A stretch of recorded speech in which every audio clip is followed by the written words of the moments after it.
Welcome back to Midday Kentucky, everyone. Well, when a new president takes over, there's sure to be some changes. Well, today, Jonathan Davis and Tom Heitz join me to elaborate on these new laws when it comes to your tax. And nothing is more important because this is what we're talking about over the next few months with most people. I want to talk to you a little bit about what does President Trump have to do with our money? Yes. That's a great question, and I guess the most important thing to keep in mind is that every president's going to want to put their spin on the economy and do things that are going to, I guess, generate goodwill and the opportunities for his party to look good. So Trump is no different, neither good nor bad. And that's actually the things that are going on right now, actually pretty good things as far as the market's concerned. Since he's been involved in the market, I mean, it's gone pretty much straight up. As it's done for almost the last 9 years. In some respects, that's a scary thing, but in other respects, there's probably 2 or 3 more good years here with the tax reform acts that he's put out there. Yeah, it's a very real possibility we can go for 2 more years. 30,000 in the Dow is not unrealistic at all. Having said all that, I'm not a soothsayer, so I'm not predicting that. I'm just saying that the people I've spoken with at Merrill Lynch and also at Morgan Stanley, some of the big traders there, they're looking at 2 or 3 more really good years in the market. That's realistic. Now, what do you think specifically he is doing that is helping the stock market? You know, most of what he's doing is being laissez-faire, being pretty hands-off on things that are working. Stay away? Yeah, I mean, he talks a lot, you know, because we all know he tweets a lot, but he doesn't do things that could negatively impact the stock market, which actually is a good thing. Okay, so should we be keeping money invested in the stock market? Is this something that you would be advising your clients to be doing?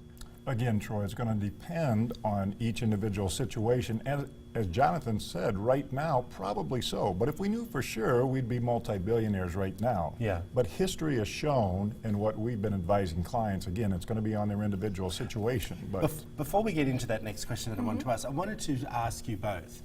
For financial advisors, do you feel buying a home versus investing in the stock market, what would you consider a better option for people?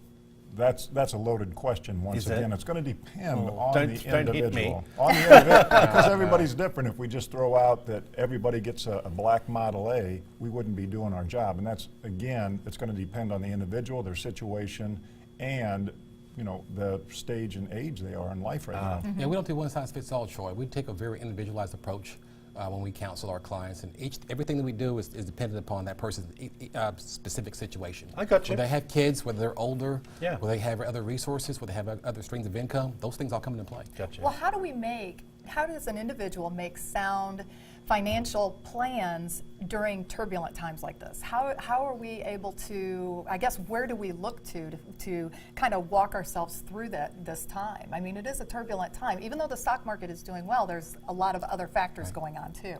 Right. Again, that's where you want to sit down with your advisor. That's what we're doing with all of our clients now, because everyone is different. We want to emphasize that over and over again because you never know. And so what do? We got back to the basics. Like in basketball, it was a triple threat. You know, you got to have the ball down here, pass, dribble, or shoot. With finances, you got to know where you are, where you want to be, what your budget is, what your plans are, what your goals, what's going on, and then we can make a good plan. The planning aspect that comes before the actual investment aspect is 10 as to 1. We spend way more time planning with our clients than we do investing with our clients, because once you figure out who that person is based upon what their goals and needs are, then it becomes a lot more easy for us to make actual investment decisions, and for them as well to be comfortable. All right, so most people sitting at home would want to know the answer to this question. What do we need to know about the new tax laws? Well, one thing that I found out just from a cursory reading, first of all, let me back up.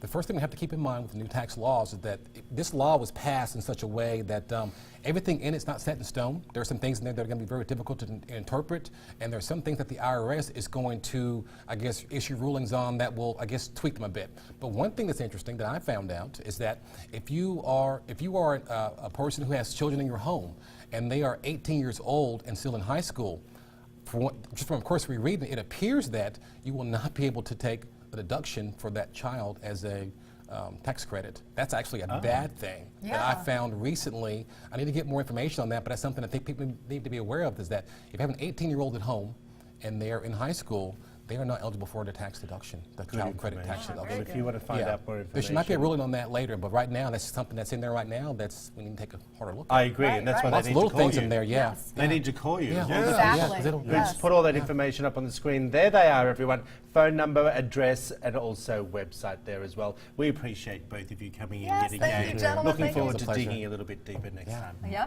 Well, up next, Paula Dean is making a TV comeback. Plus, could the Jonas Brothers be making a comeback too? Details will be following today on What's Poppin'. Keep it right here.